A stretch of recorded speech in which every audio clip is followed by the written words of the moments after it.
So आजको भिडियोमा चाहिँ हामी सिबेक इफेक्ट, पेल्टियर इफेक्ट र थम्सन इफेक्टको बारेमा चाहिँ बुझ्न जानेछौँ है त। यो चाहिँ डिफ्रेन्स भन्दाखेरि पनि यो तिनवटा एकैचोटि बुझ्दाखेरि चाहिँ एउटै प्रिन्सिपल काम लाग्ने भयो, यसमा एउटै प्रिन्सिपल युज हुने भयो।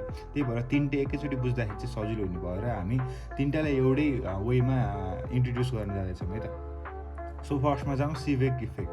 सिबेक इफेक्टलाई नेपालीमा बुझ्दाखेरि यो चाहिँ कस्तो हो भन्दा एउटा प्रोसेस हो जुनमा चाहिँ थर्मो इलेक्ट्रिक सिरिजको दुईवटा कन्डक्टरहरू आइरन र कपरलाई राखिन्छ अनि तिनीहरूलाई चाहिँ आइरन र कपरलाई चाहिँ जुन जोइनिङ हुने पोइन्ट हुन्छ नि, जङ्सन भनिन्छ त्यसलाई चाहिँ। जोइनिङ हुने पोइन्ट J1 र J2लाई चाहिँ डिफ्रेन्ट टेम्परेचरमा राखिन्छ। J1लाई हटमा राखिन्छ, J2लाई कोल्डमा राखिन्छ होइन।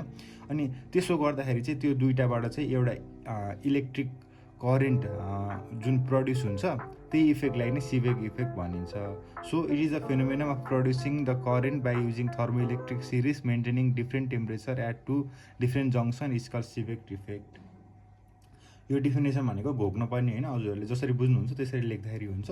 हामीले जस्ट कसरी बुझौँ भन्दाखेरि डिफ्रेन्ट इलिमेन्ट छ, डिफ्रेन्ट टेम्परेचरमा राखेको छ जङ्सनहरूलाई, अनि त्यहाँबाट एउटा इलेक्ट्रिक करेन्ट जेनेरेट हुन्छ, त्यसलाई नै सिबेक इफेक्ट भनिन्छ। अब जाउँ पेल्टियर इफेक्ट पछि। यो पेल्टियर इफेक्ट चाहिँ सिबेक इफेक्टको ठ्याक्कै उल्टो हुन्छ है त। यसमा चाहिँ हामीले करेन्ट निकालेको थियौँ भने यसमा चाहिँ करेन्ट युज गर्छौँ, अरू भनेको सेम हो। अब हेरौँ है त। The evolution of the heat at the junction with the different temperature by the help of current using thermo electric series is called Peltier effect. मैले यसरी लेखेँ, हजुरहरूले जसरी बुझ्नुहुन्छ त्यसरी लेख्दाखेरि हुन्छ। यो नेपालीमा बुझेपछि मजाले लेख्न सकिन्छ है त। यसमा के गर्यौँ भन्दाखेरि हामीले यसमा चाहिँ डिफ्रेन्ट जङ्सनमा डिफ्रेन्ट टेम्परेचर युज गरेर अनि दुईवटा मेटल युज गरेर हामीले करेन्ट निकालेको थियौँ भने यसमा चाहिँ दुईवटा मेटल युज गर्छौँ अनि त्यसपछि गएर करेन्ट पनि हामीले आफैले दिन्छौँ अनि दुईवटा जङ्सनमा चाहिँ डिफ्रेन्ट टेम्परेचर निस्किन्छ भनेर हामीले यसमा डिफाइन गऱ्यौँ है त। जस्तै यो यसमा यहाँ र यहाँ J1 र J2मा हामीले नै टेम्परेचर मेन्टेन गरेको थियौँ भने यसमा J1 र J2मा यहाँ हामीले गरेको जुन यो प्रोसेसबाट टेम्परेचर इभल्भ भयो है त। अब थर्डमा जाऊँ। यो र यो दुईवटाको मिक्स भनेको चाहिँ यो हो कि यो सिबेक इफेक्ट र पेल्टियर इफेक्टको मिक्स चाहिँ थम्सन इफेक्ट भनेर मान्छु म चाहिँ होइन। नर्मली भन्नु चाहिँ मिल्दैन, तर पनि बुझ्दाखेरि चाहिँ मिल्छ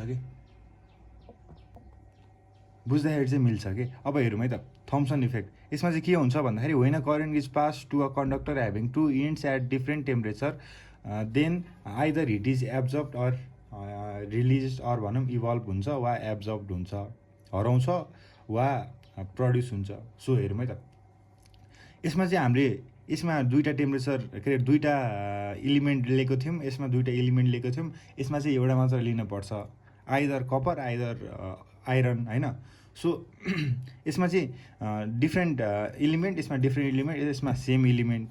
अनि यसमा आफैले टेम्परेचर दिने, यसमा टेम्परेचर आफैले निस्किन्छ करेन्ट दिने, यसमा चाहिँ दुइटै दिने के, करेन्ट पनि दिने त्यसपछि गएर टेम्परेचर पनि दिने के। अनि त्यसो गर्दाखेरि चाहिँ के हुन्छ भन्दाखेरि चाहिँ either heat is absorbed or heat is released. बुझ्नु पनि यसमा हामीले टेम्परेचर दियौँ, करेन्ट दिएन, अनि यसमा हामीले के अरे करेन्ट दियौँ, टेम्परेचर दिएनौँ, अनि यसमा चाहिँ दुइटै दियौँ के। बुझ्नु पनि होइन। अनि त्यसरी गर्दाखेरि के भयो भन्दा यसमा हामीले करेन्ट निकाल्यौँ, यसमा हामीले हिट निकाल्यौँ। हिट भन्दाखेरि त टेम्परेचर त्यो एभरेज हो नि त टेम्परेचर र हिटको त sum of all kinetic energy भन्दाखेरि त कोल्ड भनेको नि हिट हो, हट भनेको नि हिट हो नि त। त्यही भएर अनि यो लास्टकोमा चाहिँ हामीले के गर्यौँ भन्दाखेरि यसमा चाहिँ दुइटै दियौँ अनि त्यहाँबाट हामीले अब हिट जान्छ कि उत्पत्ति हुन्छ कि वा हराउँछ भनेर थाहा पायौँ।